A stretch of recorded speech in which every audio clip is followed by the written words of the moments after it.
கமலக்கண்ணனுடைய டைரக்ஷனில் சிவகார்த்திகனுடைய ப்ரொடக்ஷனில் வெளிவந்திருக்கக்கூடிய குரங்கு பெடல் படத்துக்கான மூவி ரிவ்யூ தான் நாம் இந்த வீடியோவில் பார்க்க போகிறோம்.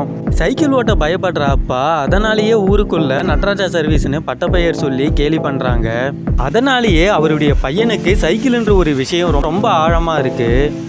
மே மாதம் ஸ்கூல் லீவில் எப்படியாச்சும் சைக்கிள் கற்றுக்கணும்னு 5வது படிக்கக்கூடிய ஒரு சின்ன பையனை சுற்றி நகர்ற கதை தான் இந்த குரங்கு பெடல். சைக்கிள்ன்ற ஒரு சிறுகதையை வச்சு 2 மணி நேரத்துக்கு ஸ்க்ரீன் ப்ளே பண்ணி ஒரு முழு படமாக கொடுத்துருக்காங்க. 90ஸ்களுக்கு கண்டிப்பாக இந்த படம் ஒரு நல்ல ஃபீலை கொடுக்கும். அந்த அளவுக்கு ரொம்ப இயல்பான ஒரு படமாக கொடுத்துருக்காங்க. ஊருக்குள்ள மிலிட்ரின்னு சொல்லி சைக்கிள் கடை வச்சுட்டு இருக்கிற கேரக்டர், குடிகார கேரக்டர்னு சொல்லி ஒரு கேரக்டருமே பார்த்து பண்ணியிருக்காங்க. எல்லாத்தையும் தாண்டி அந்தந்த நடிகர் தேர்வு தான் இந்த படத்துக்கு ஒரு பெரிய பலம். ஒரு சிறுகதையை வச்சுக்கிட்டு ஒரு 2 மணி நேரத்துக்கு ஸ்க்ரீன் பிளே எழுதணும்னா கொஞ்சம் கஷ்டம்தான். அதை நல்லா எழுதி அதை ஆடியன்ஸ் கிட்டேயும் நல்லாவே சேர்த்துருக்காங்க. எந்த ஒரு இடத்துலையுமே லேக்ன்ற ஒரு விஷயமே இல்லை. 2 மணி நேரம் ஆடியன்ஸுக்கு எப்படி போச்சுன்னு கூட தெரியாத அளவுக்கு தான் இந்த ஒரு படம் அமைஞ்சிருக்கு.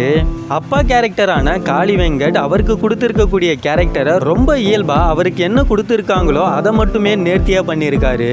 குடிகாரனா வரக்கூடிய கேரக்டர் காமெடி பண்றதுக்கு முன்னாடியே நமக்கு அவரை பார்த்தாலே சிரிப்பு வந்துடும். அந்த அளவுக்கு நாம வாழ்க்கையில எப்போவாச்சும் அந்த மாதிரி ஒரு கேரக்டரை மீட் பண்ணியிருப்போம். அந்த அளவுக்கு தான் யதார்த்தமான ஒரு கேரக்டரை படத்துக்குள்ள வச்சிருக்காங்க.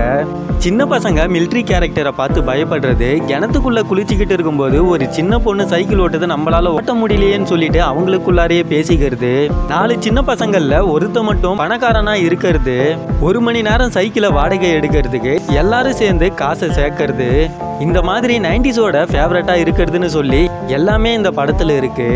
இந்த படத்துல வரக்கூடிய சின்ன பையன் ரொம்பவே நல்லா நடிச்சிருக்காரு. அது மட்டும் இல்லாம ரொம்ப யதார்த்தமா இருக்கிறதுனாலேயே அந்த நடிப்பை பார்த்துட்டே இருக்கலாம் போலவும் இருக்கு.